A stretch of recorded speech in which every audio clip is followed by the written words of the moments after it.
The art contest. A pair of sixth grade boys decided they would host a school-wide art contest as part of their community project for my leadership class.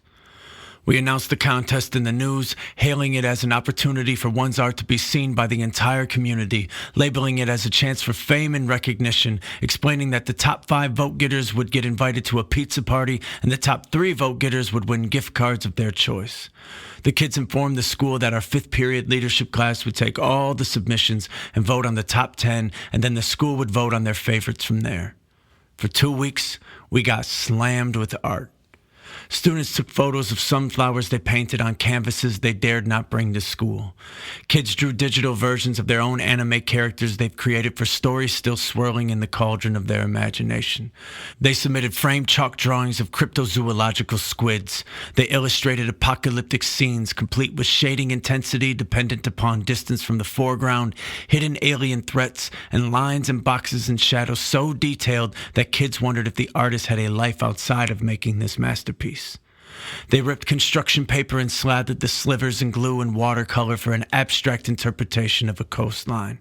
They sketched stick figures on the back of their math notes, ripping the page from their composition book, willing to lose the algorithm of dividing fractions for a chance at middle school glory. We had over 60 submissions, so narrowing it to a top 10 turned to narrowing it to a top 25, and even though we expanded the field, the process still unfolded with 6th graders arguing over everything from whether Among Us was still trendy to whether a picture fell within the guidelines of the true definition of art.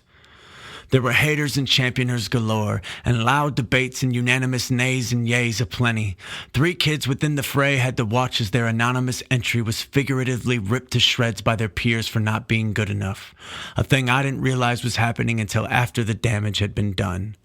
I tried my best to publicly praise them for their bravery and acceptance of criticism, but no matter how good the monologue was, and it was not very good, it was going to fall on deaf ears because 11-year-olds don't realize that beauty is in the eye of the beholder and that some folks don't catch the gaze of very many beholders. But we did it. We picked out 25. Actually, we couldn't even whittle it down to 25, so we selected 26. I made a slideshow of the art in a Google form for the voting, and we announced on the grade level hub that it was time for students and staff to make their pick so that we could once and for all crown the victors of the challenge.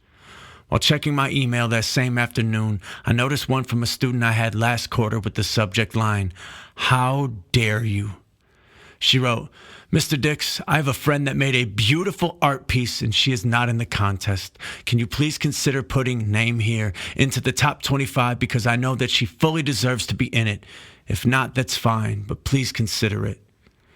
In a year where I've seen so many kids be ruthless to each other, this 3-sentence email brightened my spirits, even if I felt the subject was a tad harsh. I replied, "I appreciate your loyalty and compassion for your friend. I'm sure they made something spectacular. We had 60 submissions and the 6th grade Day 1 students voted on them anonymously. There was no favoritism and decisions were based on art alone. We spent an entire class period on this and it wasn't easy. I'm sorry that your friends was not chosen. However, they should feel honored to have such an incredible ride-or-die companion like you." Over 300 people have voted so far, and based on preliminary totals, the top 5 are pretty solidified, which means we're already thinking about how we can do this better for the 2nd annual. Maybe we have different categories like digital pieces, paintings, sketches, markers, etc. Maybe everyone makes it to the voting stage. Maybe we make prints of the art, as I've had multiple students ask how much number 6 would cost to buy.